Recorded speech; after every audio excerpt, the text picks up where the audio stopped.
नमस्कार, आप मुझे देख रहे हैं MNS न्यूज लाइव पर। खबरों की शुरुआत करें इससे पहले एक नजर आज की हेडलाइंस पर।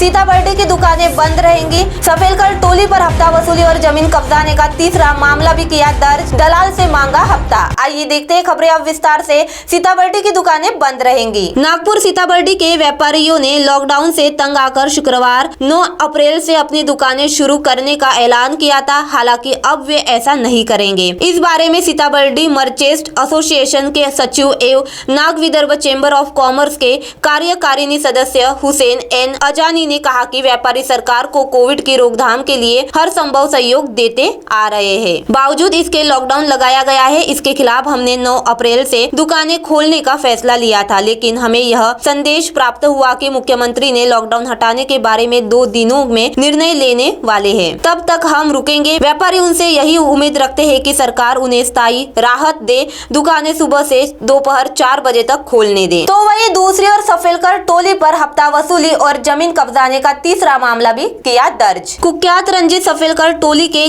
खिलाफ क्राइम ब्रांच ने मकोका के तहत कार्रवाई की है। पुलिस ने सफेलकर के करीबी कालू हाटे, उसके भाई भरत हाटे, हेमंत गोरखा, छोटू बागड़े, इसाक मस्ते तथा अन्य साथियों को आरोपी बनाया है। इसी बीच शुक्रवार को सफेलकर टोली के खिलाफ जमीन कब्जा कर 50 लाख रुपए का हफ्ता मांगने का तीसरा मामला भी दर्ज किया है। सफेलकर ने साथियों की मदद से 4 मार्च 2012 को मनीष श्रीवास को अगवा कर हत्या की थी। 9 साल बाद क्राइम ब्रांच ने इस गुत्थी को सुलझाकर सफेलकर और उसके साथियों को गिरफ्तार किया है। रंजीत 12 अप्रैल तक हिरासत में है, जबकि कालू, भरत तथा हेमंत न्यायिक हिरासत में जेल चले गए हैं। सफेलकर टोली द्वारा हफ्ता वसूली, जमीन पर कब्जा करने आदि मार्ग से काफी संपत्ति बनाए जाने का मामला सामने आने पर पुलिस ने सफेलकर के खिलाफ मकोका की कार्रवाई की है। तीसरा मामला जूनी कामटी थाने का है। भिलगांव निवासी डूमन प्रकट का खैरी में ढाबा था। इस पर प्रगट ने दुकान और कमरे बनाए थे। प्रगट ने यह ढाबा 12,000 रुपए माह से जितेंद्र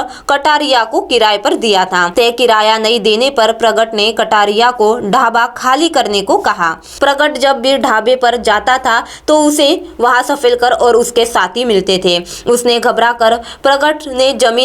घबराकर जमीन एक फर्म को बेच दी। प्रगट और उसके परिजनों ने ढाबे पर जाकर उसकी बिक्री का हवाला देते हुए उसे खाली करने को कहा। उसके बाद कटारिया ने प्रगट को ही नोटिस देकर जमीन का उससे 1 करोड़ 10 लाख रुपए के अनुबंध किए जाने का नोटिस जारी किया। जितेंद्र कटारिया ने प्रगट की जमीन पर अपने नाम का फलक लगाकर अदालत में विवाद होने की फर्जी जानकारी दी।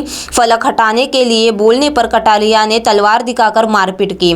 ढाबे के 4 रूम पर कब्जा भी कर लिया। इसके बाद सफेलकर ने डूमन प्रकट को कामटी स्थित कार्यालय पर बुलाया। वहां सफेलकर, काली, भरत, जितेंद्र कटारिया, प्रताप कटारिया भी मौजूद थे। भरत ने प्रगट को धमकाया और 50 लाख रुपए मांगे। भयभीत होने से प्रगट 25 लाख रुपए देने के लिए तैयार हो गया। 10 लाख रुपए देने के बाद प्रगट को मुक्त किया गया। क्राइम ब्रांच द्वारा सफेलकर टोली की गिरफ्तारी का पता चलने पर प्रगट शिकायत दर्ज कराने के लिए सामने आया। उनका कटारिया पर 5,20,000 रुपए का किराया बकाया था। इसी तरह कटारिया ने सफेलकर टोली की मदद से ढाबे पर कब्जा करके 10 लाख रुपए की उगाही की थी। तो वही तीसरी और दलाल से मांगा हफ्ता। सब्जी दलाल को धमकी देकर अपराधियों ने हफ्ता मांगा। गणेशपेट पुलिस ने मामला दर्ज किया है। आरोपी ऋतिक राजकुमार गौर तथा सौरभ उर्फ चिया गौर है। ऋतिक पेशेवर अपराधी है। गणेशपेट निवासी आकाश गौर कलमना बाजार में सब्जी का दलाल है।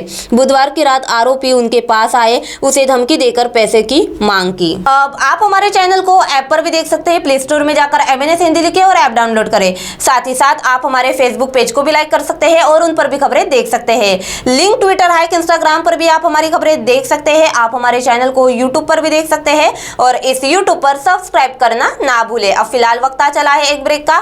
ब्रेक से लौटने के बाद देखते हैं देश और दुनिया की तमाम कुछ खास खबर। धन्यवाद।